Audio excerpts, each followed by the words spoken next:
I've been having some serious issues with my rifle this year. Equipment malfunctions, loose scopes, heavy trigger pulls. So today, I am going to take the first step in my off-season preparation for next year to build this rifle out into a serviceable long-range rifle that I can use on my hunts next year. Now, what I ended up doing was going out and figuring out, okay, what is the easiest, cheapest thing that I can do to get started? This company, CARBO, sells Savage Axis trigger return springs. They sell them in a bunch of different weights, 1.5, 2.5, and 3.5. And it all comes in this one nice pouch. And I'm going to go ahead and put this on my rifle. This thing was about, I don't know, $20 that I got. And it's going to decrease the spring of my rifle, which I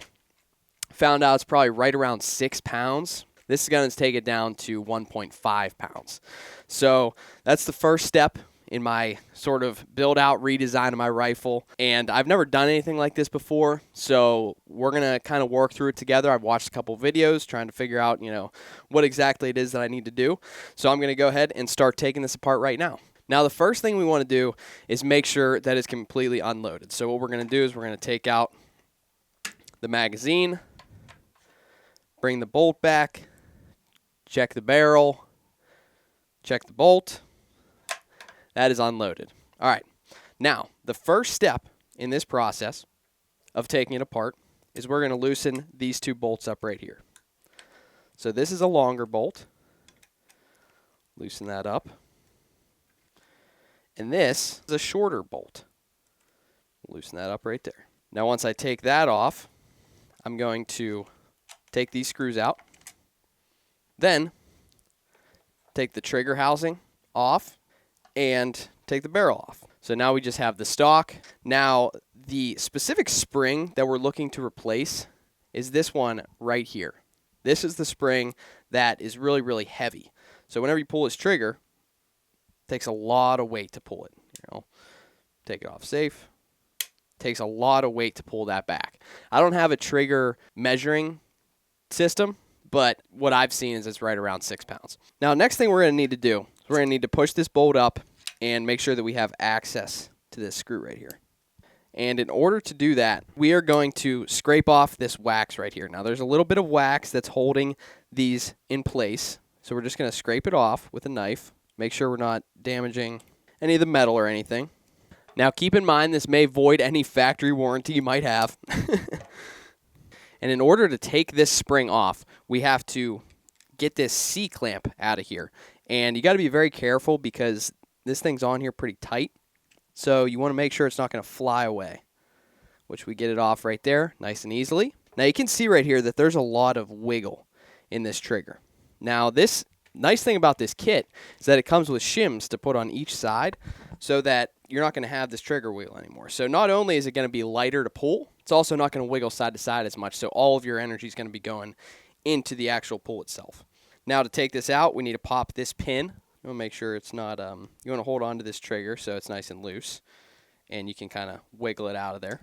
Here's the trigger itself, and this is the factory trigger that comes with. So you can see that this is pretty, it's a pretty strong pretty strong spring right there. Pretty strong spring. Now, what we're going to do is we're going to replace this whole entire assembly right here. We go into our kit. We pull out all of our springs. You got to make your decision on which one you want to put in there. I'm going to go with the 1.5 pound one just to see how it feels. Rather go lighter than heavier, in my opinion. And as long as you can handle it. And, if it doesn't work, then I'll just throw another one in. So you can see how much easier that is to push down. The factory one is far, far more difficult to push down. So I'm excited to put this in. Now, here are the two shims that we're working with. Here is a little bit of synthetic grease. And so what you're going to do with this synthetic grease is you are going to lube up the trigger mechanism and make sure that you're not going to have any sort of rubbing going on there. Now, once you get that lubrication on, you want to put your shims in, which it makes it really easy with the grease because then you can just stick these shims on each side. And so we're going to make sure right here that we are all centered and aligned by using our other Allen key. And then just put a little bit on top on both sides. Now again, we'll go in with our Allen key, make sure it's all straight. What we're also going to do is we are going to put our set screw in for the spring. Now this set screw comes with the pack, obviously, and you want to make sure that your Allen set, the part where you put the Allen key in, is facing upward. I almost forgot this step. We do also have here 242 Loctite.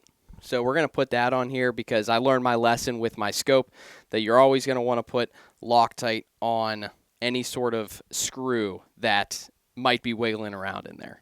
Put a pretty liberal amount on, and what we're going to do is we are going to screw it in, again making sure that your Allen key is facing up. You don't want to drop any of these shims either. Don't want to lose any of these parts, that's for sure. With your Allen key then, you're going to screw this piece in. Now if I were to do this again, I probably would put this screw in first before the shims because it's a little bit messy if you put it in after. But again, I'm not an expert, so I'm fine with making mistakes. Now you want to make sure that that is screwed in and it's perfectly flush there. So as you can see, those two screws at the top perfectly flush. Now what we're going to do, we're going to try and hold those shims in place while we drop this trigger in. And you want to make sure you put that spring on there because that spring is going to sit right into a little notch that you're going to be able to see on the gun. It's going to be difficult because it's supposed to fit tight. It's supposed to fit nice and tight in there. You're getting rid of that trigger wobble. And you're going to be able to push these in here a little bit and line it up real well with your Allen key again. Oh, that's really nice.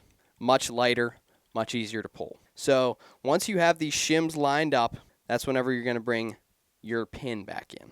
I'll move it around a little bit, shake it around, make sure that you can still pull that trigger. Then you take this E-clip, put it right back onto that pin, push it on there, make sure it doesn't fly away. And now you should have a nice light trigger pull. Now let's put this thing back together and see how it performs. I don't have a torque wrench either, so I'm just going offhand. Probably should get a torque wrench at some point. Definitely makes sense to, but maybe whenever I get a little bit more invested in this long-range gun maintenance lifestyle. Now that that's back on there, we can throw our magazine back in, which it goes this way. Give it a little test. Oh, my goodness gracious. It's so much lighter.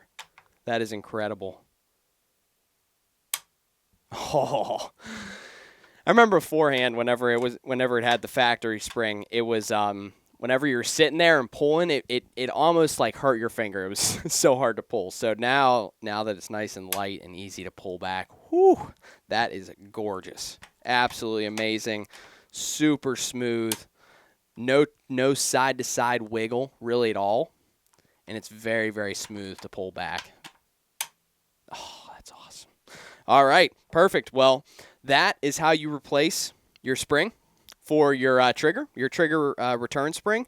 Pretty easy, pretty simple. If you have a Savage Axis, very, very easy. Go on CARBO's website and check them out. Not endorsed by them or anything, but they made it very, very simple. And the video that they have on YouTube of actually going through step by step in a close-up, easy-to-view picture, that's on their YouTube channel. I'll be sure to link them down there in the description. But yeah, super happy with how it turned out and super easy. I hope this video makes gun maintenance a little bit more approachable for all you guys. I haven't done any of this before. For me to sit down and knock this out in 20 minutes, it's an awesome first project if you want to get into it. So check out CARBO at their website. I'll link them below. Make sure all to keep it wild. Thank you.